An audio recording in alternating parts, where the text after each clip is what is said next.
마르쿠스 툴리우스 키케로. 그는 가장 위대한 로마의 웅변가이자 수사학의 혁신자로 불리는 인물입니다. BC 106년 라티움 아르파눔, 지금의 이탈리아 아르피노입니다. 여기에서 태어난 그는 BC 43년 12월 7일 라티움 카이에타, 지금의 이탈리아 가에타 근처 포르미아이, 지금의 이탈리아 포르미아인데요. 여기서 사망을 한 로마의 대표적인 철학자이자 웅변가였습니다. 로마 공화국을 파괴한 마지막 내전 때 공화정의 원칙을 지키려 했었지만 실패했던 정치가이기도 했습니다. 그는 수사법 및 웅변에 관한 책, 철학과 정치에 관한 논문 및 편지 등을 저술하며 그리스 사상의 전달자로서 철학사에서도 매우 중요한 인물입니다.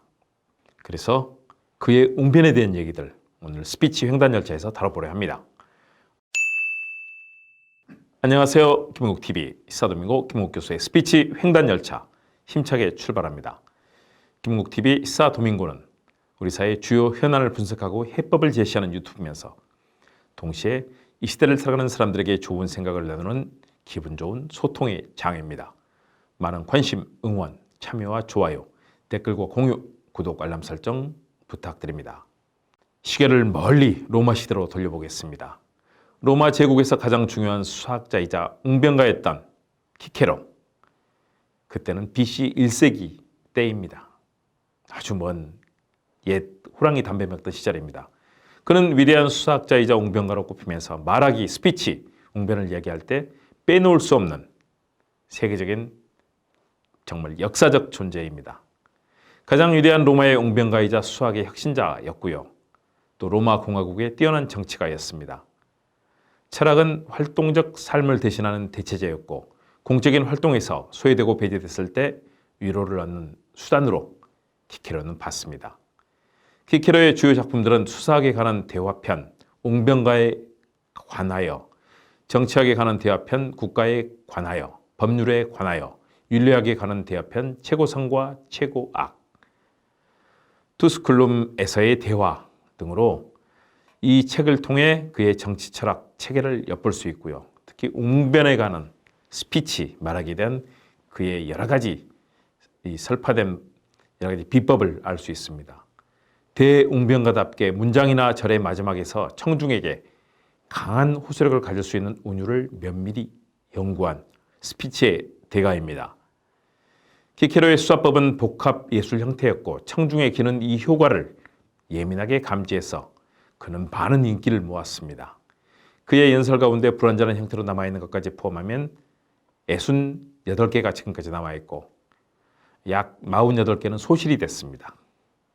키케로는 브루투스에서 자신이 웅변가로서 갖추고 있는 자질에 대해 철저한 문학 지식, 철학에 대한 기초 지식, 법률에 관한 전문 지식, 역사에 관한 해박한 지식, 상대를 꼼짝 못하게 묶어놓고 배심원을 웃기는 능력, 일반 원칙을 응용하여 특정 사건에 적용할 수 있는 능력, 재미있는 여담, 분노나 동정심을 일으키는 능력, 당장 중요한 요점에서 사고력을 집중시키는 능력, 이런 부분을 굉장히 강조했습니다. 정말 필요하죠? 전방위적인 그런 요소들입니다.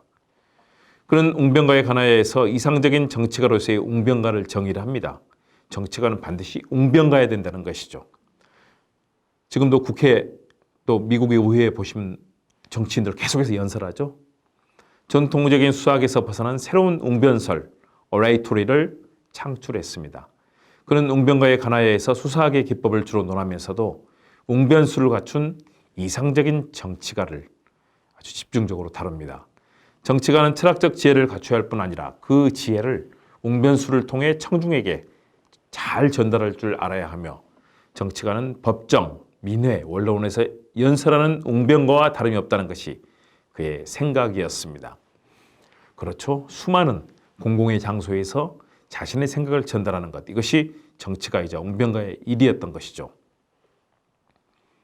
키케로가 추구하는 이상적 웅변가가 갖추어야 할 철학적 지식은 전통적인 철학 영역인 윤리학, 물리학, 변증법을 포함했습니다.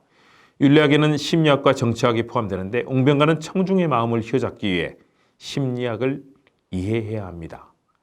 정치적 역할을 수행하기에 공동체의 문제를 다루는 정치학도 역시 이해해야 했습니다.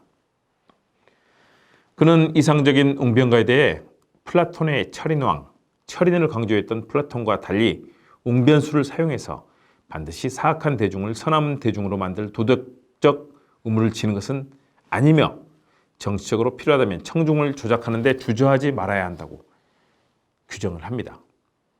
키케로에 따르면 이상적 웅변가는 보편적 지식을 갖추고 또 구체적인 법규와 시민법을 알아야 하며 또 정감에 통달할 뿐 아니라 청중의 감정을 달래거나 자극할 줄 알아야 하고 또 유머와 재치를 상황에 맞춰 적절하게 사용하며 또 제스처와 같은 몸의 움직임, 이런 제스처를 말하는 거죠.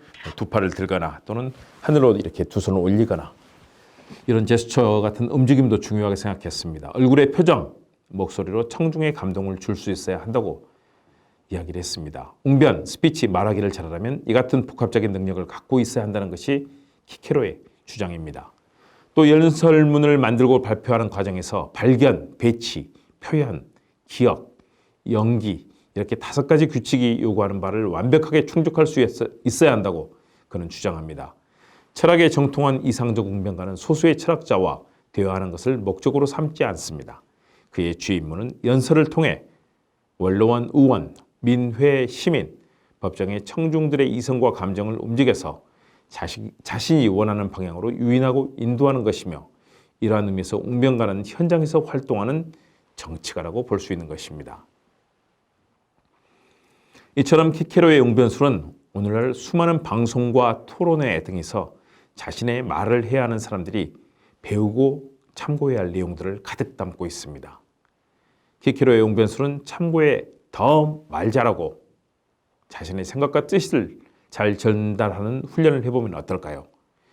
키케로는 그런 다양한 말하는 기법뿐만 아니라 철학과 심리학, 정치학, 법학, 수많은 그런 학문적 요소들, 인문학적 요소들을 결합시킨 탁월한 완성된 정치인 웅변가를 꿈꿨습니다. 히사도밍고 김옥 교수의 스피치 횡단 열차, 오늘은 키케로의 연설, 웅변하는 방법에 대해 알아봤습니다. 키케로의 웅변술을 바탕으로 여러분이 창의력과 상상력을 마음껏 펼치면 더 수준 높은 글과 말을 탄생시킬 수 있고 여러분은 청중과 관객의 사랑을 받을 수 있을 겁니다. 키케로의 웅변술 배워볼 만하죠? 함께해 주셔서 고맙습니다. 다음 시간에 뵙겠습니다. 감사합니다.